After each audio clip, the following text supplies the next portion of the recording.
This episode is presented to you by NFL Sunday Ticket, now on YouTube and YouTube TV. With NFL Sunday Ticket on YouTube and YouTube TV, you can watch your favorite teams' out-of-market Sunday games, plus watch up to 4 games at once with Multiview. Don't miss the race to the playoffs. NFL Sunday Ticket is now just $39 when bundled with YouTube TV, where you get even more football. Visit youtube.com/Spotify offer to sign up now. Lowest price on YouTube TV with base plan. Rest of 2023 season. Terms and embargoes apply. No cancellations. The holidays are a time to feel and create joy. And what could be more joyous than the look on her face as she unwraps a stunning new jewelry piece from Blue Nile? How about getting 50% off your purchase? Blue Nile offers premium quality, priced below traditional retail. Their online experts are available 24/7 to answer any questions and make sure you've picked the perfect gift. For a limited time, you can get 50% off at BlueNile.com. That's 50% off at BlueNile.com. Reboot your credit card with Apple Card, the credit card created by Apple. It gives you unlimited daily cash back that you can now choose to grow in a high-yield savings account that's built right into the Wallet app. Apply for Apple Card now in the Wallet app on iPhone and start growing your daily cash with savings today. Apple Card subject to credit approval. Savings is available to Apple Card owners subject to eligibility requirements. Savings accounts provided by Goldman Sachs Bank USA. Member FDIC. Terms apply. Introducing Royal Caribbean's newest ship, Icon of the Seas, the ultimate family vacation. The ultimate 6 slides, 8 neighborhoods, 0 compromise vacation. The ultimate never done that, can't wait to do it vacation. The ultimate chillin' by a different pool every day of the week vacation. This is the Icon of Vacations. Icon of the Seas, arriving in 2024. Book today. Come seek the Royal Caribbean. Ships Registry, Bahamas.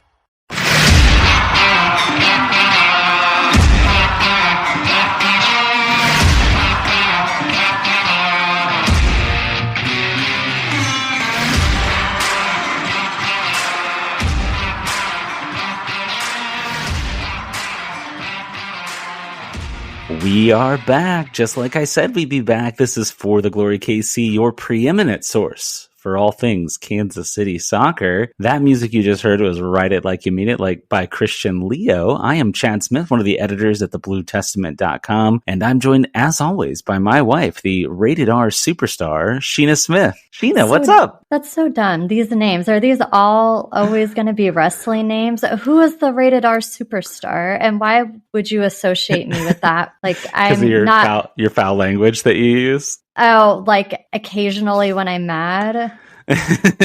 No, I don't know. I just thought it would be funny. Edge is the rated R superstar. Do you remember the wrestler Edge? No, never heard of him. Okay, it's okay. No worries. Well, before we get into the things that we are going to talk about this week, I just want to remind everybody to go follow us on all your various social media platforms at For the Glory KC on Instagram, Facebook, Twitter, at For the Glory. Oh, I do this every time. For the Glory KC at gmail.com. Emails are hard for me. Follow me on Twitter at PlayFor90. Sheena's still holding out on sharing her Twitter. And be sure to give us a 5-star rating and review on your podcast app of choice. Oh my gosh, English. This is going to be a long night. Yeah. You just search for us by searching The Blue Testament on whichever podcast medium that you like to use to listen to devices, Spotify, iTunes, whatever it is. Some of them will let you write reviews. But on today's show, we are going to talk more about Ronaldo not coming to Sporting Kansas City and its ramifications going forward. Got some more details since we had our emergency podcast last week. We're going to talk about some news from U.S. soccer. Oh, the drama. And then we have our wish lists for 2023, what we want to see happen for Kansas City soccer. And then, of course, always the Digital Crawl will have some news for you as well. But Sheena, I think you were saying you had something you wanted to say to me. Yeah. So first of all, everyone, Happy New Year's. Thanks for listening and joining us on, is this our 7th episode? I think this is episode 8, but 7th for you. Oh, so yeah, okay. I can see how you get it wrong. This is season 2. We're in a new season, new year, new season, right? Isn't that how it goes? Oh, I don't know. I'm calling this season 2, episode 1, y'all. Okay. Yeah, I don't know much about the podcast world, but sure, if that's how that works. Is season 3 another year from now then? Exactly. Yeah. I think some podcasts like the Sam Mewis and Lynn Williams, who are players for the Current, they have a podcast called Snacks, and they'll do like 2 seasons a year, that sort of thing. But I'm thinking in my head, a season is a year, right? Sporting report to preseason on Friday on the 6th. So this is the new season. The season is starting. The off season is coming to an end. We're heading into the new season. Okay, awesome. I'm glad we clarified that. That was not what I had to say. I just wanted to remind you of something from a couple episodes ago and update the listeners, which I don't even know if they're going to care about this. And I don't even know if you're going to remember this. But a few episodes ago, we were talking about how I'm left-handed and how I really struggle with can openers. And you said, oh, I know what I'm going to get you for Christmas now. And I'm really sad to report I never got a can opener. Where is it? Uh-oh. Yeah, I did say I was going to get you an electric can opener, and then I didn't do it. We have a pretty stable, like, don't buy each other stuff for Christmas policy. Occasionally we'll buy each other like weird stuff, little one-off things, or we'll buy like gifts for the family or for the house. But mostly it's just like spoil our 10-year-old time whenever Christmas comes around. So yeah, I definitely didn't do that, but I'll add it to the tasks that I need to accomplish and make sure I get that taken care of. I did notice tonight when you were opening that can of dog food for your foster dog that you were opening it really weird, cutting through the side of the can with the can opener. I was like, what? That's not how it goes on there. And then I believe you said, this is the only way I can make it work. So I actually saw a meme like a couple days ago, which is what reminded me of this. And it was like, if something along the lines of, if your plan is to get somebody a can opener for Christmas, just buy them the can opener and don't get them, like, don't call it a Christmas present. And then that reminded me. That was really a meme? Yeah. And then that's what reminded me that I never got the can opener. I would have happily accepted it as a Christmas present. I guess you'll have to wait until our next big event. What is that? Our dating anniversary in February, right? So you'll have to hold out till February, till we hit the big 18 years. Oh my God.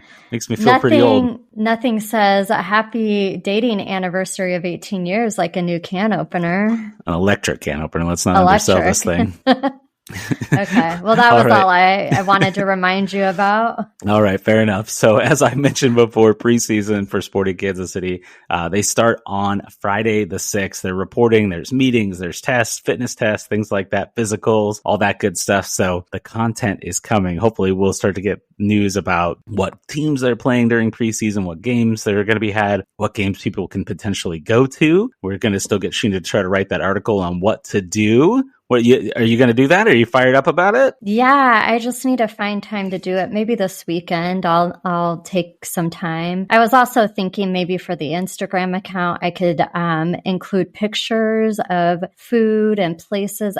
I'm also curious if anyone is going to Phoenix for this. So if so, I need to know who you are so I can somehow find a way to live vicariously through you while you're there. Yeah, interact with us on our Twitter, on our Instagram. We'll be happy to do that. And I'll have to get Sheena to take over the Instagram because I'm really bad at it. I don't know how to post audio stuff on an Instagram, and I haven't made any effort to learn. So I just take pictures of random sporting stuff around our house and go, new episode out, link in bio, and then like list some stuff that's on the episode. But I'll get better at it. I don't know that I have time for another Instagram account. So. Oh, that's true. You have a problem. Okay, we won't go down that path. So preseason reporting is on Friday the 6th. I assume since that's the first day, Friday, what a weird day to start work, right? Yeah. Then I assume they may have to work through the weekend, do some practicing, fitness, I don't know. But then they hop on a plane on Monday, the 9th, and head to Arizona. So we'll keep you updated every Thursday, wherever you get your podcasts. Look for the Glory KC. I was going to say, I feel like usually by now we know the preseason schedule. So this feels later than usual, or am I misremembering? You know, that is a good question. I'd have to go look and try to figure that out since you're springing this on me in the moment.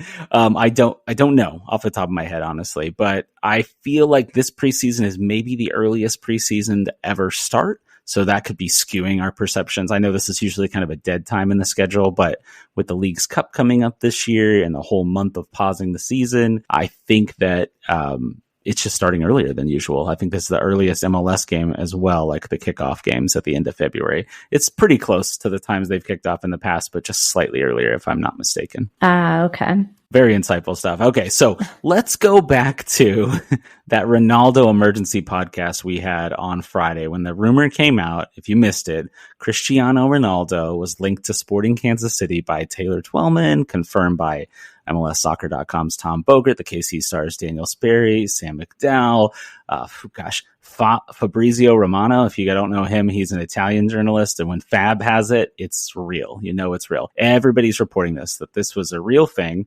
We did a whole podcast on it. Actually, it is our most listened to episode ever. So thank you all for listening. And hopefully you're back again listening and we're not disappointing you right now. But we want to give you some additional details. Speaking of Sam McDowell, the KC star, he did a fantastic job vetting out all kinds of information. He found out that this thing was called Project Triple Bank Shot. It's something that the Pattersons and the Illigs, the co-owners, they used to call like super, super long shot ideas that they had in business.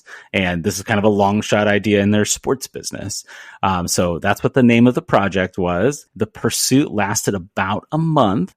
Patrick Mahomes, ever heard of him?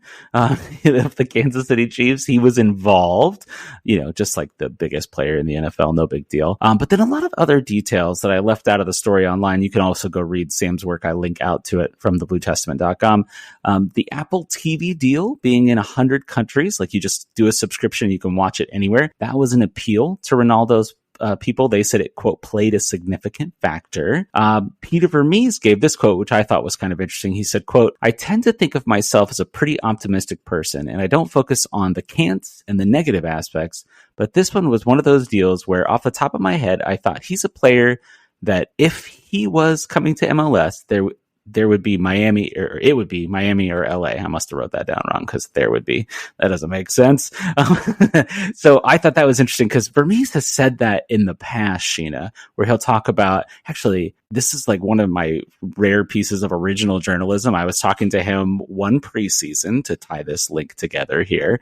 And it was when they were doing preseason at the Scottsdale Community College campus. Do you know the mascot of the Scottsdale Community College, Sheena? It's like the running avocados or something with avocados or bananas, or it's something fun. I just can't think of it. Running avocados. It's the fighting artichokes. So basically, you were right. Yeah. Yeah. I knew it was an A.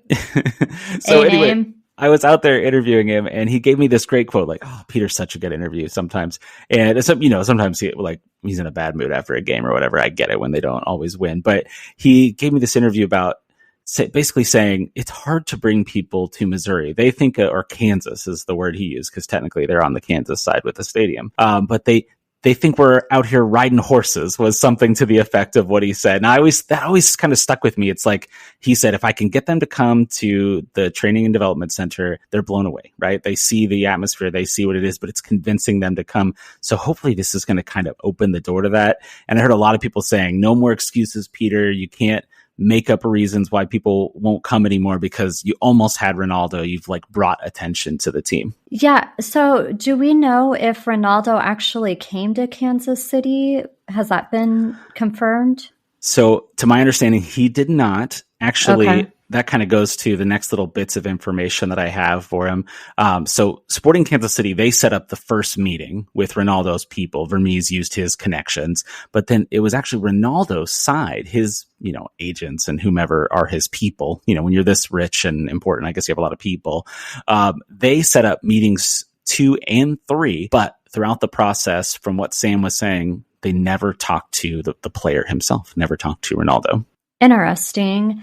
Yeah, that's really interesting that they never actually talked to him. So it makes me go back and wonder how serious he really was about coming, because one of the things I was struggling to wrap my head around, and I think when we were doing this emergency podcast on Friday, I just didn't even really have time to wrap my head around it because you told me the news and said, let's record a podcast. And as time has gone by, it's crazy. It maybe almost happened. I don't know. To me, it seems like Ronaldo himself would have been involved, but I guess I don't know much about how that all works, how often players actually are talking to the team directly. Do you know? Is that common?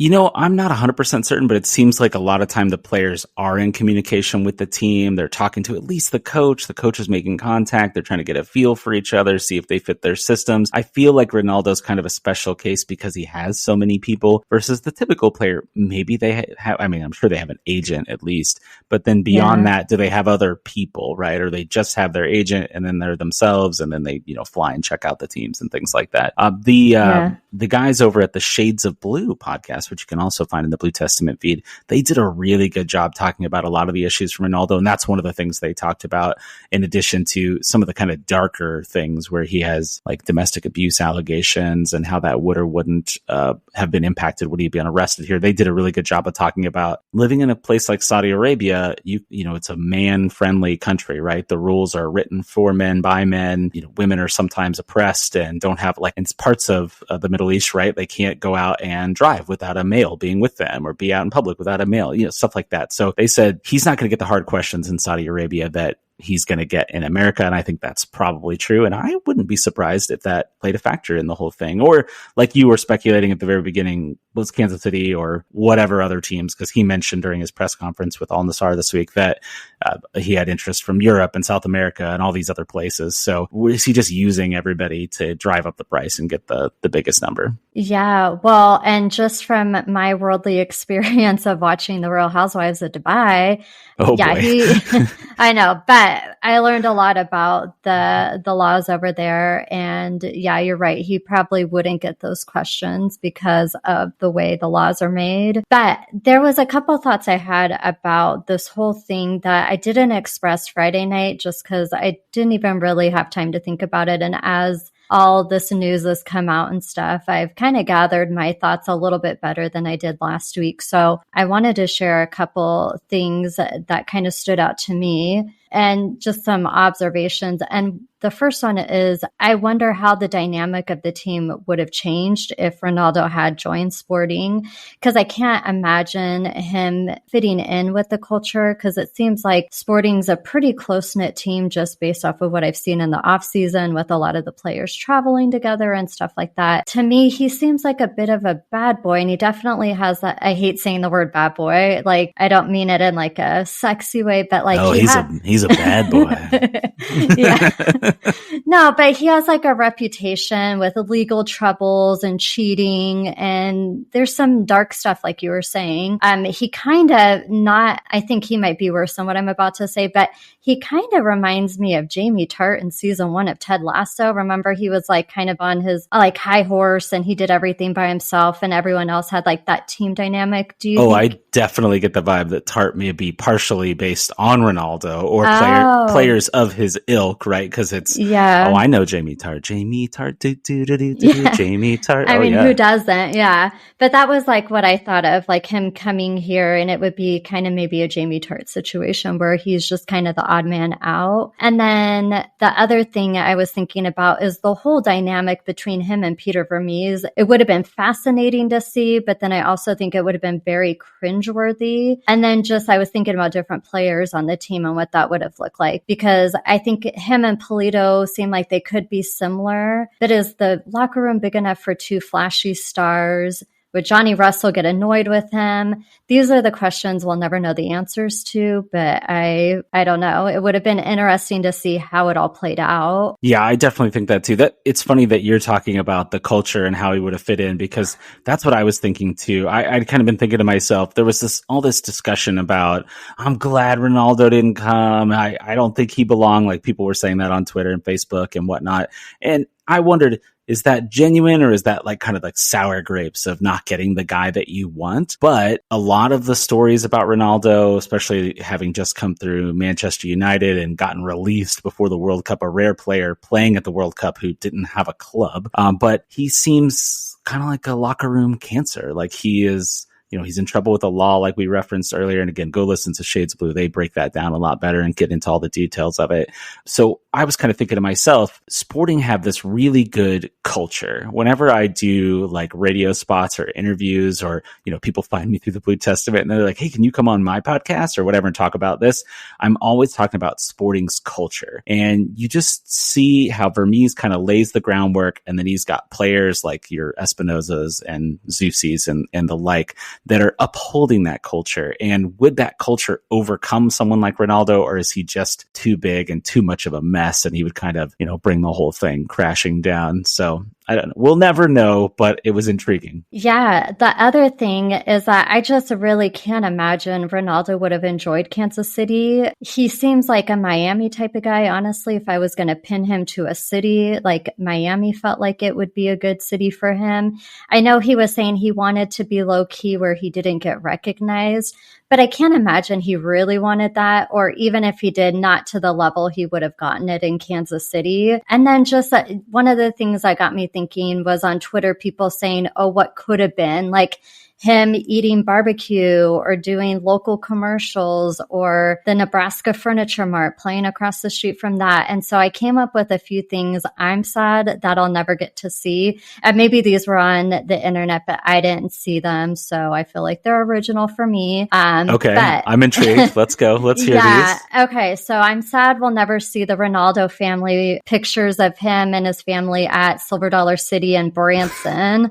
Okay. I'm sad we'll never get to see his version of a central bank commercial where he's hyping up the Sporting Kansas City credit card. I'm sad we won't get to see him be the honorary member at any Kansas City event, like the Plaza Lights, like the one who's turning on the Plaza Lights. And then ultimately, I'm glad we won't have to see the demise of him in Kansas City when he's ultimately caught hitting on or something worse with college girls at Lake of the Ozarks. So I would have, oh boy, oh God.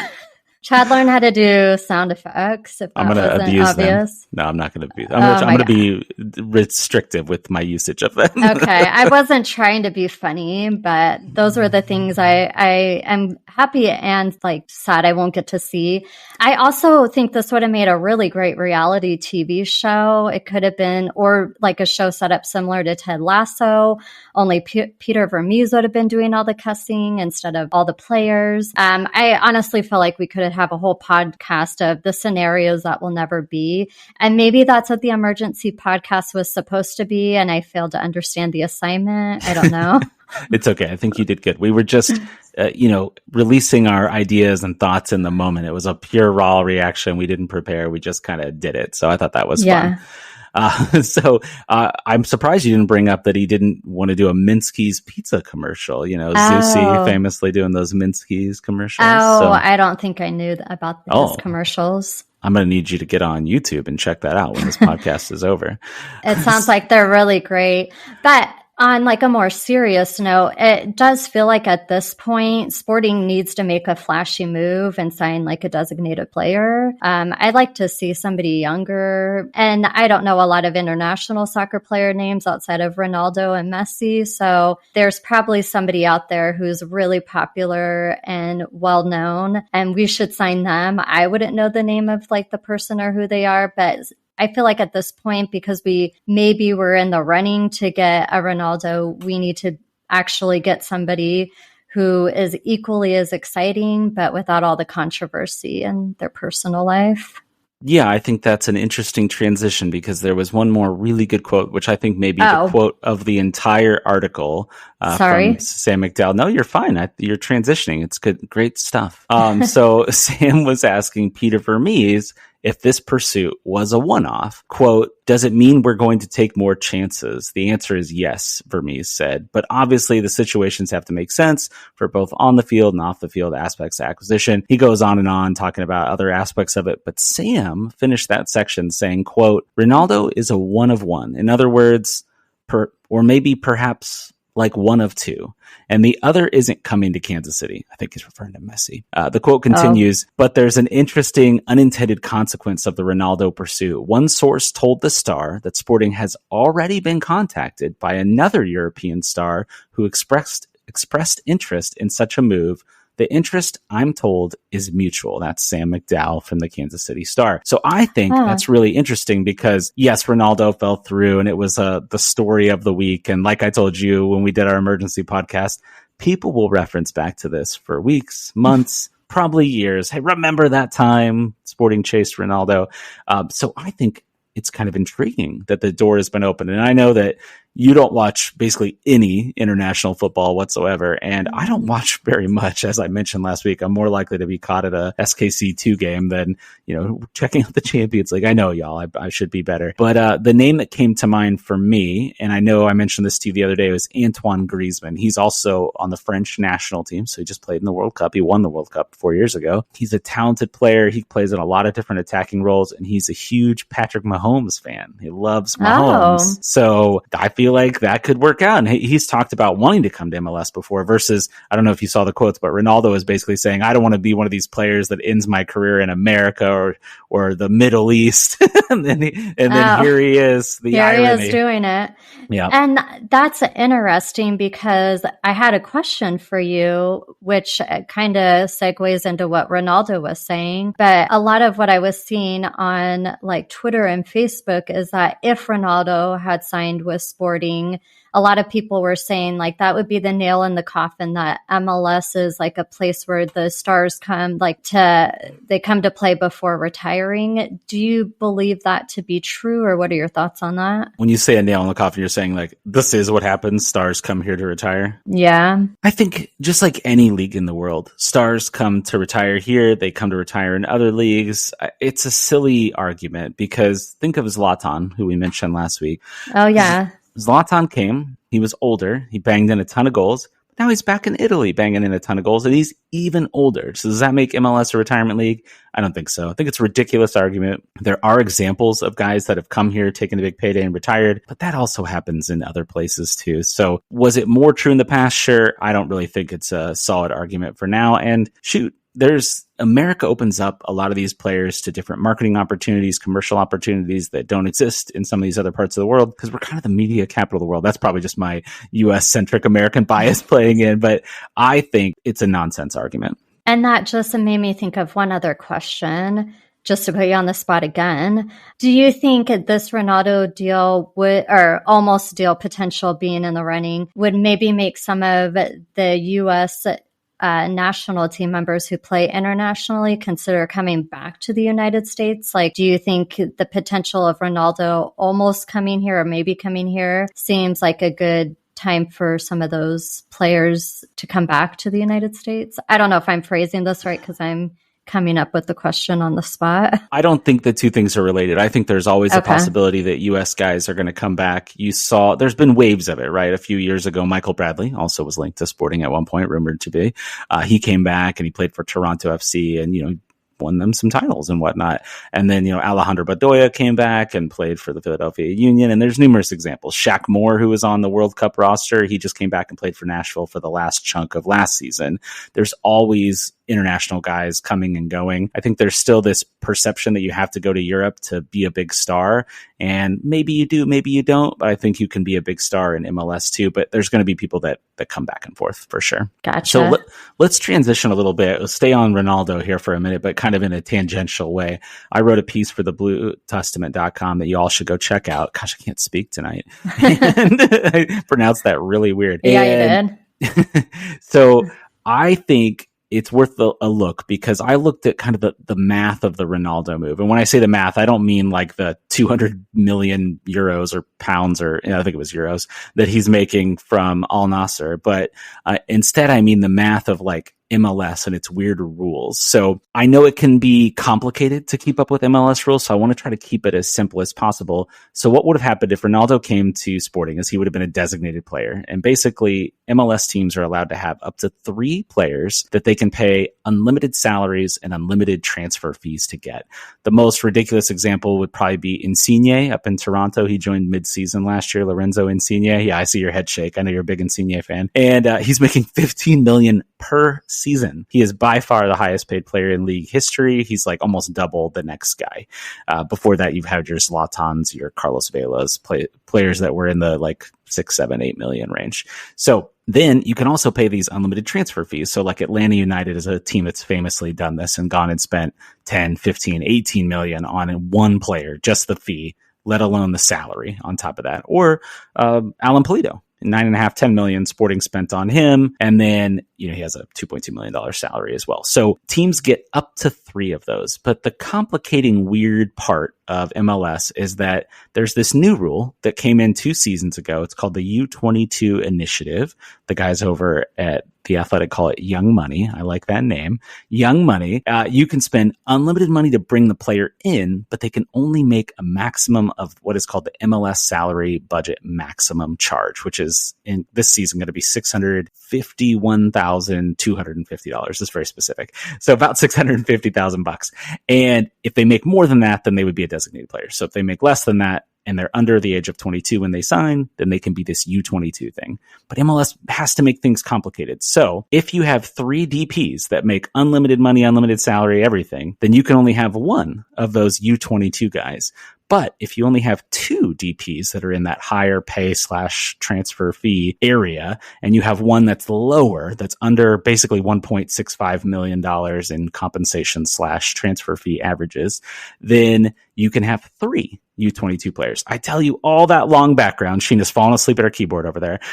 All that long background to say that Sporting already have 3 U22 players on their roster: Logan Ndembe, Robert Berhalter, and Marinos Janis. And because of that, they can't have 3 DPs that make unlimited money. And the problem is they already have 2 that are in that quote unquote unlimited. They're too high. They make too much. Johnny Russell and Alan Pulido. So had Ronaldo signed, there's a whole bunch of ways they could get that squared away, but they would have either had to get rid of 2 of their U22 guys, or move them around, trade them, use this various kinds of allocation monies. There's all these different rules. You can go read about it in more detail in my article, to pay down some of the younger guys, or move on from Pulido or Russell. So knowing all of that, Sheena, on the highest level I could do, but it was still way too much detail. Do you think Sporting should go try to aim for a really big, expensive player, knowing that it may cause somebody or somebody's their roster spot to make room for them? I don't know. That's an interesting question you pose. First of all, why are the rules so complicated? Oh my gosh. Yeah, that's a podcast in and of itself that everybody would fall asleep in the first 15. So I'm probably not going to go into that level of detail. Yeah. I mean, I'm kind of up in the air on Pulido. I would like to see him play this season, but if he gets injured again, I think we need to move on. And then that would be a good time to bring somebody else in. Who were the U22 kids again? It was Janis. Yeah, Janis and Ndembe and Berhalter. Yeah, I could see being okay with moving on from one of them, maybe. And the thing is, you might have to move on from 2 of them, depending on how much of this money you have, because you'll only be allowed to have 1, but technically you can use this stuff called targeted allocation money to pay their salary down, because none of them have, while you're allowed to have big unlimited fees for these guys, Sporting didn't spend a ton. Like some of them are closer to $1 million, maybe $2 million in transfer fees to get them, which is a ton of money for you or I, but in terms of global football, it's not too much. So I just thought it was interesting because it's this extra like complicating factor in bringing in another player is you have to make it fit. And we have kind of a glimpse into how people fit, but we don't really know how much general allocation money, it's a different type of allocation money, does Sporting have on hand, because you get extra from trades, like when they traded Gianluca Capuzzi, or they transferred him overseas to Venezia. They got a bunch of general allocation money from that. Plus these other trades in the past, you can roll it over a certain number of transfer windows, so you have time to spend it. So we just don't know all the ins and outs of how much money is out there to be spent. So sometimes people say things like, oh, go do this, go do that, but they don't know how weird and complicated MLS's roster rules are. That just adds another layer to this Ronaldo thing, is like, if it had gone through, who would no longer be on the team? Like, who was at risk of losing their spot? And then do those people now feel a little nervous? Like, I don't think Johnny Russell has anything to worry about. He's a fan favorite, but I don't know. maybe potentially is it Polito, right? He's missed more than half the time in the 3 seasons he's been here. So he'd probably be the candidate. You can buy out one player every MLS offseason. Sporting doesn't typically do it, but you have the ability to basically pay them off, like buy their contract out. They can leave the team and they don't count against your salary, even though you technically paid them all that money. So they could go, oh, we're already spending who knows how much on Ronaldo. What's another $2.2 million to buy out Polito and send him on his way? So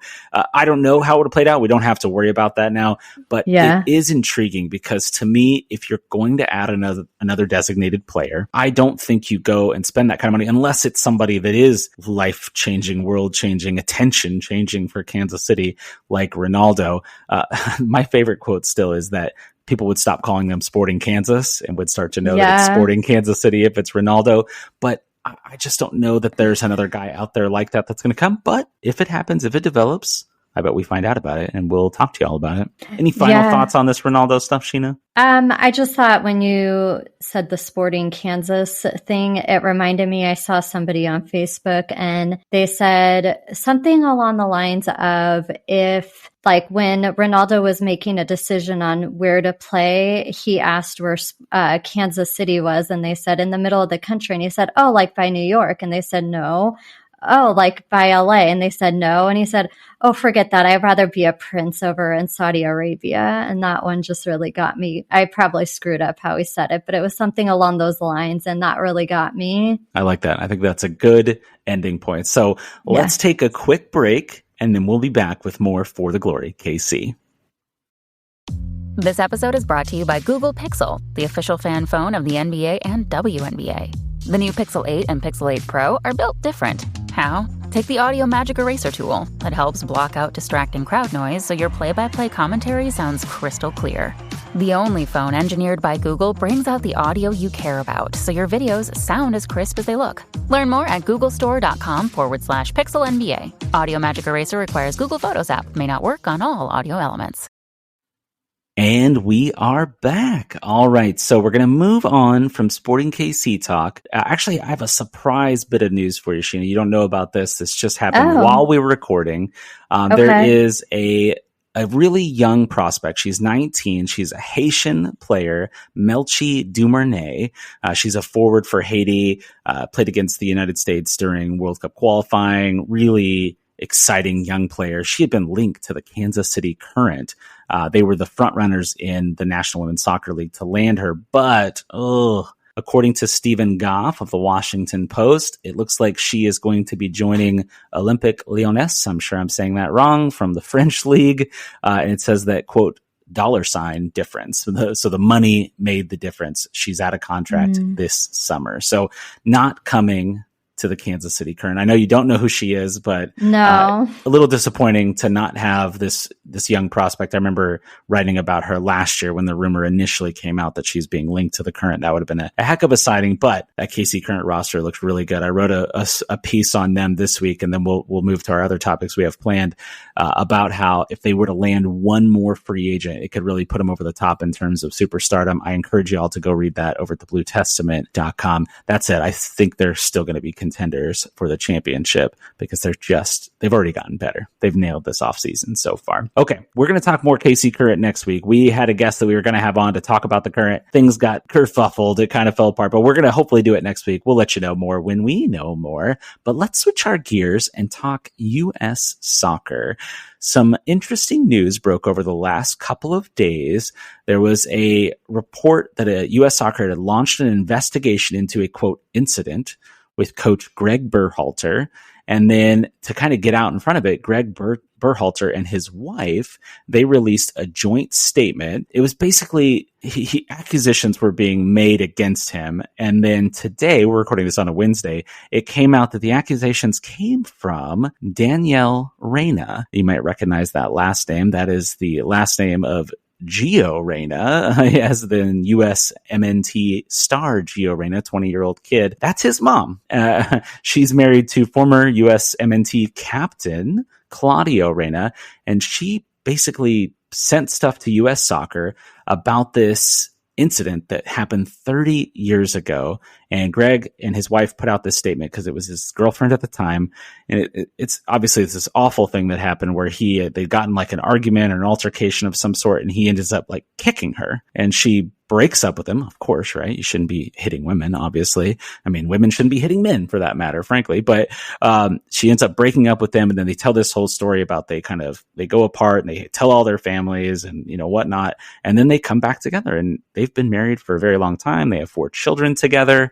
But this story got shared kind of as like a reaction to Danielle Reyna basically said it's a reaction to the way that Gregg had leaked that information about Gio kind of throwing a fit and having a little temper tantrum at the World Cup, because when he was told he wasn't going to play as much, he wasn't going to be a starter in the first game, and then he wasn't really a starter at all at any point in the Cup. So just that was a really rough overview. But Sheena, what were your thoughts when you started to read about this Reyna story? Yeah, the story is crazy. I don't think you covered the part where Gio Reyna's mom was college roommates with, I don't know her name. I think it was like Rosalind. Is that right? Yeah, Rosalind. Berhalter now, but yeah, they were college roommates. They played at the University of North Carolina together for 4 years. They're athletes together. And then I also left out that Claudio and Gregg have known each other since they were kids. They played youth soccer and high school soccer together before coming up through the American soccer system. So yes, quite a connection. Yeah, like they're really close friends. In my head, they're really close, like best friends maybe. From what I was reading, it sounds like after that incident happened, where they broke up. What is Gio's mom's name? Danielle. Yeah, I had a moment. But anyways, after they broke up, Danielle had a really hard time getting close to Gregg again. So they really had to work at it. And it sounds like the families, up until I'm imagining this information came out, were really close. I can't imagine in any scenario in life divulging sensitive information about that. If that was my best friend, I would never share that, especially to an organization. And I just am wondering, did she say that out of rage over what was coming out about her son? And was it worth giving up the friendship? Because I can't imagine a scenario you forgive somebody, when they've, especially because that happened, I think it said 30 years ago. So yeah, it's crazy to me. And then it just makes me wonder, did she divulge that information because her son was benched and that was a form of revenge? So do you think she let it slip? Because I think she said it was an accident. She was saying, he should have a little more grace considering what he went through at Gio's age. And then she said what it was, and then that launched the investigation. But do you think she purposely said it, or was it an accident? It sounds super intentional from the way ESPN has reported the story. So to go back to, this basically was told by Danielle to US Soccer after the World Cup was over. She said it was in reaction to basically Berhalter leaking. I'm sure you heard that story where Reyna essentially was piddling around on the practice field. He wasn't putting in a good effort in there. They played a friendly game against Al Ghafar. It's a Qatari team in the Qatari Stars League. And he was kind of being lazy out there on the field. And after the game, when he didn't sub on to that very first game, when Jordan Morris came in and everybody thought Gio Reyna should come in, Berhalter said, they were being careful because there was tightness and injury. But then after the World Cup, it basically came out that he had been pouting and not participating and not taking it very well. And that he never uses Gio's name, but he tells this off the record story that ended up getting published. So it became on the record, and they put it on the record saying that, it was supposed to be off the record, but it ended up, being reported out there that he did have to apologize to all his teammates, and not just a generic, I'm sorry, but go to them, and that he did a good job and he handled it well.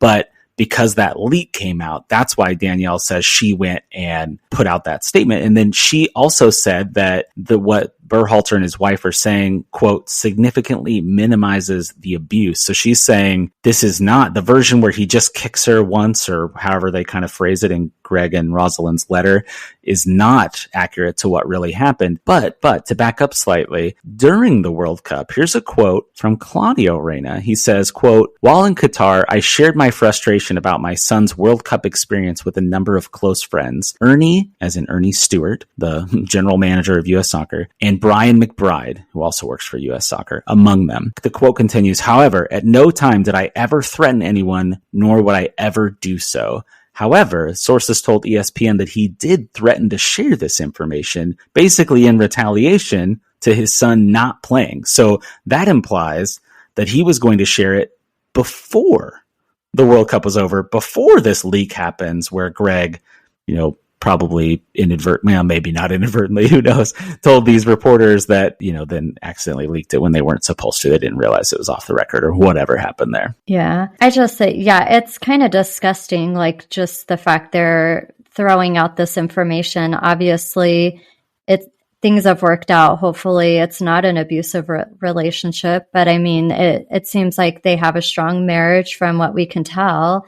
And it's not really their place to be going around, even if it's offhand remarks or, whatever. Like, to me, it feels like they've had this information and they've just been waiting for a time when something doesn't go right in their son's career to throw it out there and see what happens. And I just don't think that's good, especially like, I think I saw Danielle didn't think this was going to turn into an investigation, but it's like, at this point, given everything that happened with the NWSL, how do you not take any abuse allegations seriously and not investigate them? Like, I don't know, with friends like her, like, you don't need enemies, or I guess both of them. But I think the more important thing is, like, where does this put Gio Reyna going forward with the U.S. men's national team, regardless of who the coach is? Because I know technically Berhalter is out of contract as of today. So we don't know if he got a new deal or anything like that. If he remains the coach, like, it feels like you wouldn't be calling him up. But even if there's a new coach, do you really want to deal with that drama? Like, that's a lot of mama drama. And who wants to deal with that? That is a very good point. So there's this really good tweet that I want to share because it just made me laugh. And I think it's on point and kind of goes to what you're talking about. It's from the account on Twitter @ValleyShook. It says, quote, honestly, the USMNT tearing itself apart because a dad was angry about his kid's playing time really is the best example we could give to the world of American soccer, end quote. So I think that's spot on, because when you think about going to kids' sporting events, there's always those parents that are like insane, right? They're like yelling at the referee. They're yelling at their own kids. They're yelling at other kids. I coached youth soccer for my daughter for many seasons, and we would get the sportsmanship award because even if I was frustrated, because the refs absolutely messed up at times, right? A lot of times they're kids and things like that. I didn't take it out on them. I might quietly have a conversation with them. I was always very calm, and I tried to compliment them on the things they did well. But there's so many people that are terrible and insane. I was lucky. I rarely had any insane soccer parents, but we were supposed to like have conversations with these parents before the season to make sure you're on the other sideline. This is where the boundaries are. You don't coach, I coach, things like that. But we all know terrible examples. And Claudio and Danielle seem like they're maybe the worst soccer parents in America, because to your question, what does this do to Gio? He's a 20-year-old kid. Is he like maybe never going to get called up again? I don't think so, because I think when he's healthy, he may be one of the best players in the world. But if Berhalter remains the coach, which he very well could, it's going to come into play, right? How can it not come into play? Yeah. Well, that, and I just wonder overall, like, is it going to hurt his career, this situation? I think maybe it'll depend on how it all pans out. But like, you don't want to be the player who has a reputation when things don't go well, or you're being criticized, your mom's jumping in and throwing whatever information she has out there.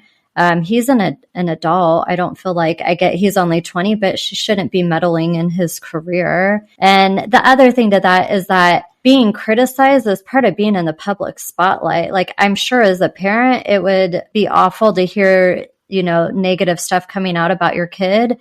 but you can't retaliate every time that happens. And the whole thing is just crazy. And I'm sure this isn't like the last of it. I'm sure there's more that's going to continue coming out. Yeah, we should stress we're in the first 2 days of this story, so we're getting glimpses and pieces, but the investigation, the U.S. Soccer did hire an outside law firm to take care of this. So investigation ongoing, kind of the, the ramifications of it right now are the U.S. Soccer, they're coming together for what they call January Camp Cupcake. It's sometimes referred to as. Oh my gosh, why?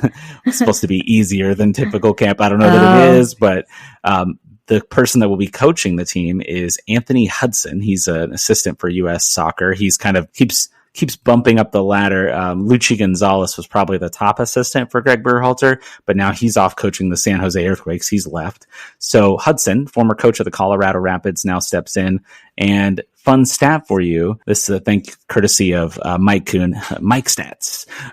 He let us know that he is, quote, the worst coach in MLS history. That's with coaches that have coached 40 games or more. He has the lowest winning percentage. When he was fired from his job at the Colorado Rapids, Leslie Frazier came in as the coach, got that team from a dwindling, awful performance to actually make the playoffs that season. So can't blame his roster, really, I don't think, because Frazier got that team to the playoffs. So Hudson will definitely not be the long-term coach, but it's going to be interesting to see how this all plays out. Did you have any other thoughts about this before we move on? No, I mean, the whole thing's wild, so I'm curious to see how it shakes out. But yeah, we're good to move on. All right, cool. Let's do that. So we said we'd do it last week. We got a little bit of a delay on it. Is we were going to put out our wishes, our New Year's resolutions for Kansas City Soccer. And I figure I'll get this going, Sheena, since you're not 100% certain what the heck I meant when I wrote this into our rundown. But it's kind of like, what do we want to happen for Kansas City Soccer this year? And to steal, this is basically a stolen idea from, again, my colleague Mike Kuhn, just mentioned him. He does this every year. He's done it for years before he was a writer on our site, when he had his own website. And I'm going to steal his number one, and that's winning some trophies, winning some silverware. Got to get that hardware, because it's been a while since Kansas City has brought home any trophies.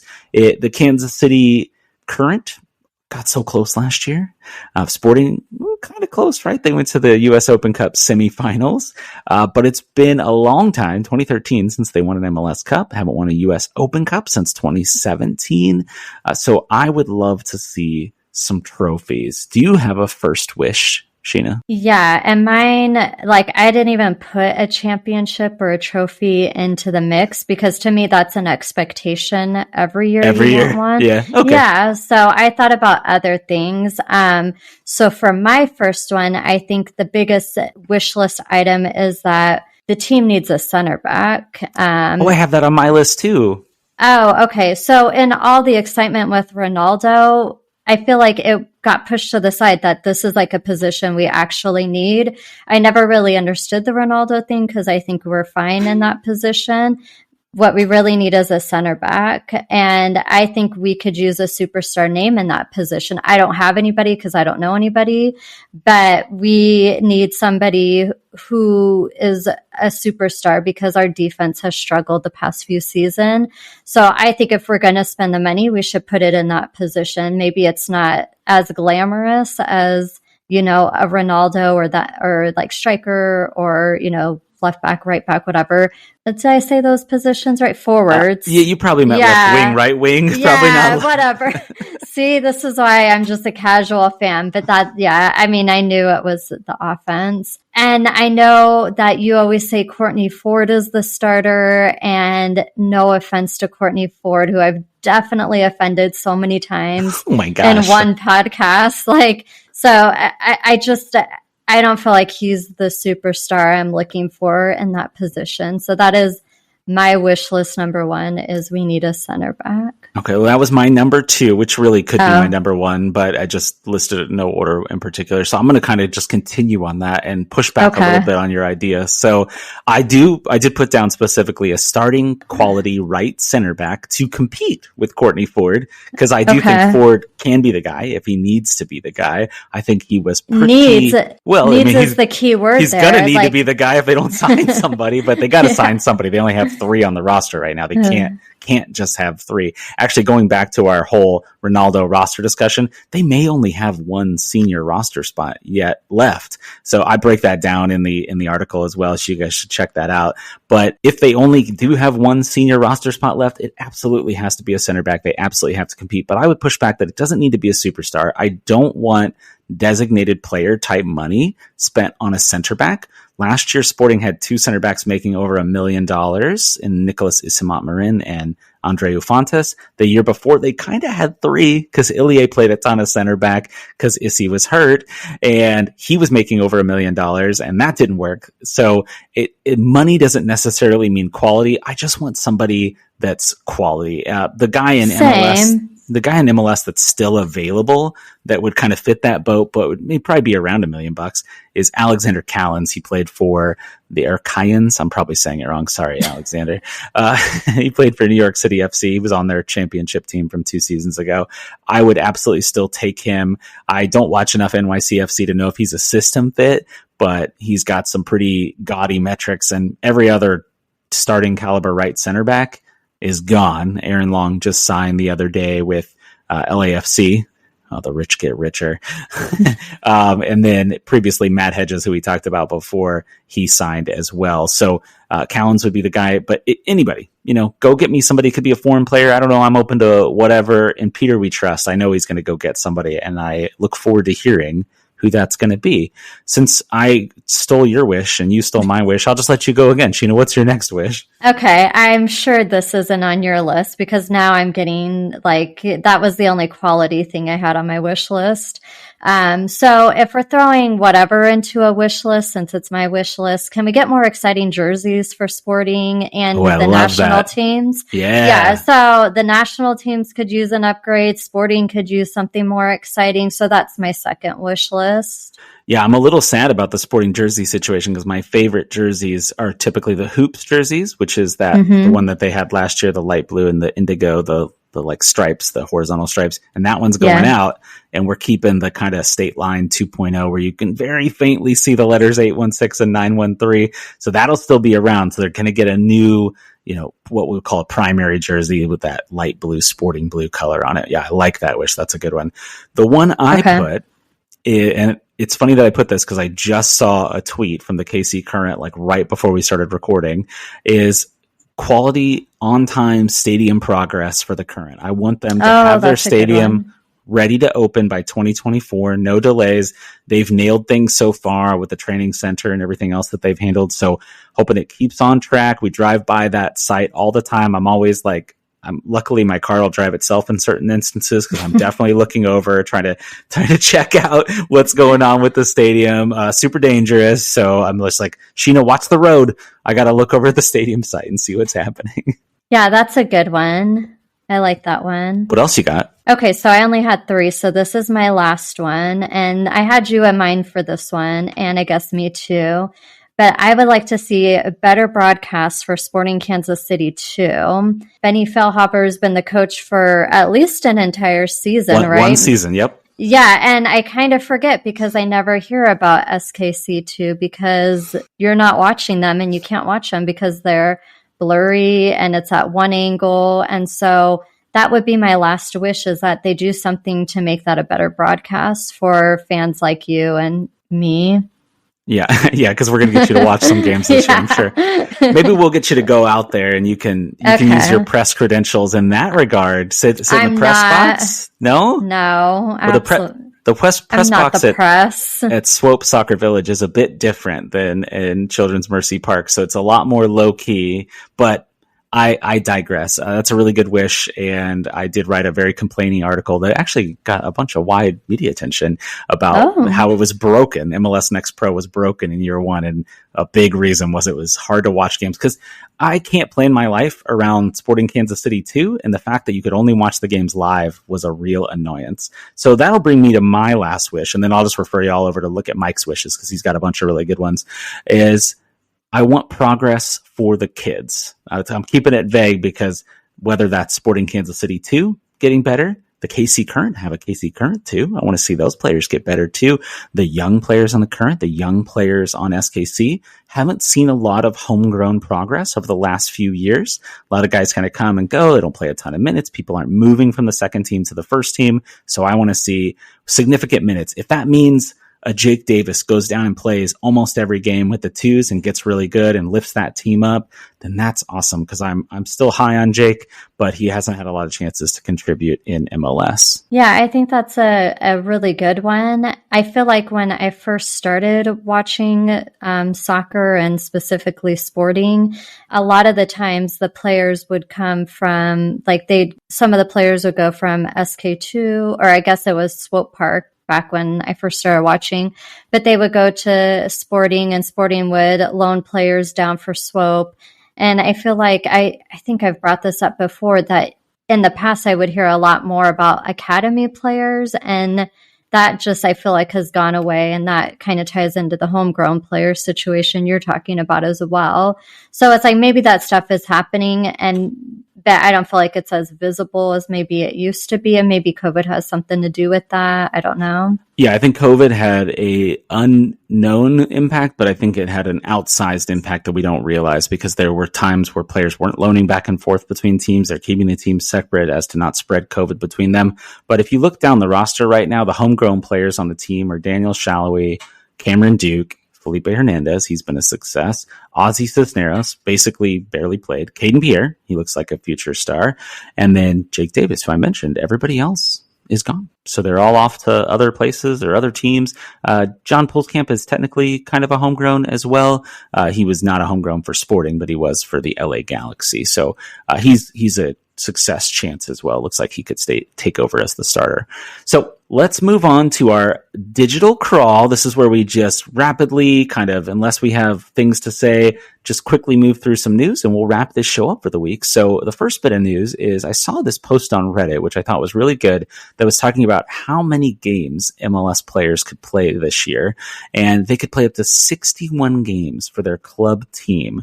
And that is through all these extra competitions, right? The US Open Cup, which we've always had, regular season playoffs, but then the Leagues Cup, and also the playoffs are potentially expanding. So the max you could play before was 51. Now it's 61. It's very unlikely you'd play the max. That would count Champions League and all that stuff. But Sheena, what do you think about that? Yeah, first of all, I love Reddit. I kind of forgot about Reddit. I was really into it before we moved here, but I was looking through the Reddit article you had sent me. And one of the things that I found interesting was somebody was comparing MLS to like a Premier League. And in a Premier League, I think they specifically looked at Messi. Messi played 63 games. Not in the Premier League, but yes, he plays in for PSG and Ligue 1. Whatever. Okay, well, I'm probably screwing it up because I wasn't paying. I just saw 63 games, so across the pond somewhere. Across the pond, there you go. Somewhere they played 63. Somebody played 63 games. So this would be more along the lines of that. Yeah, and it's not uncommon for these top European teams to play that many games, but the difference is the rosters are constructed very differently. MLS, as I mentioned earlier, has these complex rules and this budget, and you can only sign so many players. So they need to change those rules if you're going to play this many games, because there's going to be more injuries. There's going to be more people missing time, on and on and on. So let's go on to the next one. Latif Blessing. Oh, still makes me sad to say his name. He was stolen by LAFC in the expansion draft for a mere $50,000 in general allocation money. Well, LAFC just traded him to the New England Revolution for $400,000. Damn. And that does not include potential performance incentives that can drive that 400,000 number up. But every time we talk about Latif getting taken by LFC or getting re-signed or traded or anything, it hurts a little bit because he's gone. He's on to a new team, and I wish the best for Latif, even though I'm still bitter about it. I guess same. Okay, so another MLS news that's going to affect Sporting is Bear, the striker for NYCFC, has been traded to the Seattle Sounders, so Sporting will now be seeing him multiple times a year. He is 31 years old, but goal scorers, that can be, he's not going to be expected to be the starter there. Raul Ruidiaz should still be the starter. Shoot, they still have Freddie Montero as well, but he's got 24 goals and 6 assists in about 3,500 minutes. He also moved for $400,000 in general allocation money. It's interesting to think if Sporting last year, when they had no striker, they probably had $400,000 in GAM they could have used to go get a player like that. So kind of a bummer that they couldn't acquire him. I know you're a big Bear fan, so I'm just going to go ahead and move on. Ismail Tajuri Shroudi, he is also formerly of NYCFC, played a little bit for LAFC last year. I only want to mention him because he found a new club, and that club is Amania FC. If that sounds familiar, it's because that's from the Cyprus First Division, and that is the same club that Marinos Giannis used to play for. Oh, yeah. I'm a big Giannis fan over here. There you go. Yeah, we know a lot about Cyprus from that one time we got on Wikipedia and searched about and learned about it. And then the last little bit of news that we have for the evening, and we talked about this briefly on the other podcast, but I think Sheena's had something she wanted to share, is soccer legend Pele passed away at the age of 82 years old. My question for you, Sheena, and then you can share your thing, is did you go watch Pele highlights so you can know who Pele is? No, yes and no. So when the news outlets were doing like their stories about him dying, I saw highlights there. Okay.